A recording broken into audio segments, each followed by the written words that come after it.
ගොඩාක් ඉස්සර ඈත අතීතේ දඹදිව විදේහ කියලා රටක් තිබුණා. ඒ රටේ මිතිලා කියලා අගනුවරක් තිබුණා. ඒ නගරේ මකාදීව කියලා රජෙක් වාසය කළා. ඔහු ඉතා ධාර්මිකයි, දැහැමි රජෙක්. ඒ කාලේ මිනිස්සුන්ට ගොඩාක් වයස තිබුණා. ඉතින් ඒ මකාදීව රජුත් කුමාරයෙක් හැටියට 84,000ක් අවුරුදු සෙල්ලමින් ගත කළා. යුවරාජ තනතුරෙත් 84,000ක් අවුරුදු ගත කළා. මහාරජෙක් හැටියටත් 84,000ක් අවුරුදු ගත කළා. දවසක් මේ මකාදීව රජ්ජුරු තමන්ගේ හිස පීරා සරසන සේවකයාට කතා කළා. මිත්‍රය, ඔබ මගේ හිස පීරද්දී මගේ හිසී ඉදීගිය කෙස්ගසක් දැක්කොත් වහාම මට දැනුම් දෙන්න ඕන. එදා ඉඳලා මේ සේවකයා ඉතාම ඕනෑකමින් හිස පීරනවා. බොහෝ කාලයක් ගතවුණාම රජ්ජුරුවන්ගේ අඳුන්වැනි කාලවර්ණ කේශ කලාපයි එක කෙස්ගසක් ඉදී තිබෙන බව ඔහුට දකින්නට ලැබුණා. දේවානන් වහන්ස, ඔබ වහන්සේගේ සිරසෙහි කාලවර්ණ කෙස්ගස් අතරේ එක කෙස්ගසක් ඉදී තිබෙන බව පිණි. බොහෝම හොඳයි මිත්‍රය. එහෙමනම් ඒ ඉදුණු කෙස්ගස උදුරලා මගේ අතින් තියන්න.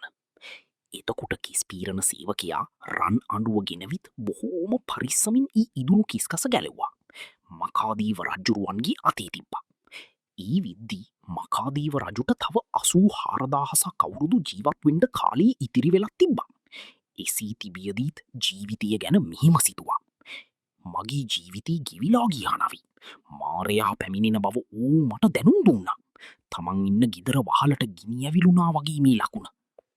කියලා ඔහු තමාටම අමතන්න පටන් ගත්තා. ඉම්බල මකාදීව, නුඹ මහා මූඩයක්. ඇයි නුඹ තවත් ප්‍රමාද වෙන්නේ? කෙස්ගසක් ඉදුණා. ඕන්න නුඹට ජීවිතේ අවසන් වෙන බව දැනුම් දුන්නා. නුඹට තාමත් මේ කෙලෙස් අත්හරින්න බැරිද? ඉතින් මකාදීව රජ්ජුරු අර කෙස්ගහ අතී තියාගෙන නැවත නැවතත් ජරා මරණ ගැන මිනිහි කළා. එහිම දිගින් දිගටම මිනිහි කරද්දී ශාරීරිය ඇතුලින් 10ක් උපන්නා. ශරීරයෙන් දහඩිය ගලන්න පටන් ගත්තා. සලුපිලි දහඩියෙන් හොඳටම තෙත් වෙලා ගියා. එතකොට මිහිම සිතුවා. මං අදම මේ හැම දෙයක්ම අත්හරිනවා. මං අදම පැවිදි වෙනවා කියලා ඒ හිස පීරපු සේවකයාට කහවණු ලක්ෂයක ආදායම ඇති ගම්වරයක් දුන්නා. තමන්ගේ වැඩිමහල් පුත්කුමාරයක් හැදෙව්වා. මා ප්‍රිය පුත්‍ර, මගේ හිසේ කෙස්ගහක් ඉදිලා ගියා. මං දැන් මහල්ලෙක්. ජරා මරණය ඇති දිසාවට මුහුණ හරවාගෙන යන කෙනෙක්. මිනිස් ලෝකයේ ඇති සම්පත් මං දැන් වින්දනොයි. මං දෙව්ලොව යන්නයි ආසා. ඒ නිසා මං හැම කාම සම්පත්තියක්ම අත්හරින්න තීරණය කළා. ඔබට අදම මේ රාජ්‍ය පවරනවා. මට මේ මකාදේව අඹවනේ වාසය කරමින් බණ භාවනා කරගෙන වසන්නට පුළුවනි. මේ කාරණය ඇමතිවරුන්ට සැලවුණා. ඔවුනුත් වහා මාලිගාවට රැස් වුණා.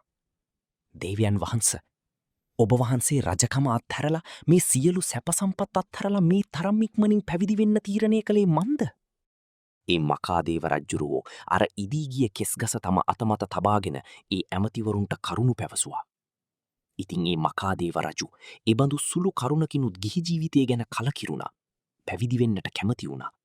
ඒ වෙනුවෙන් හැම දෙයක්ම අත්හැරියා. ඉදාම අත්හැරියා. ඍෂි පැවිද්දෙන් පැවිදි වුණා. මාලිගයෙන් බැහැලා මකාදේව අඹවනයට පිටත් වුණා. මෙත්තා, කරුණා, මුදිතා, උපේක්ඛා යන 4 බ්‍රහ්ම විහාර භාවනාව කළා. ධ්‍යාන උපදවා ගත්තා. 84,000ක් අවුරුදු පැවිදි ජීවිතය ගත කළා. මරණින් පසු බ්‍රහ්ම ලෝකයේ උපන්නා. ගොඩාක් කල් ඒ බ්‍රහ්ම ලෝකයේ වාසය කළා.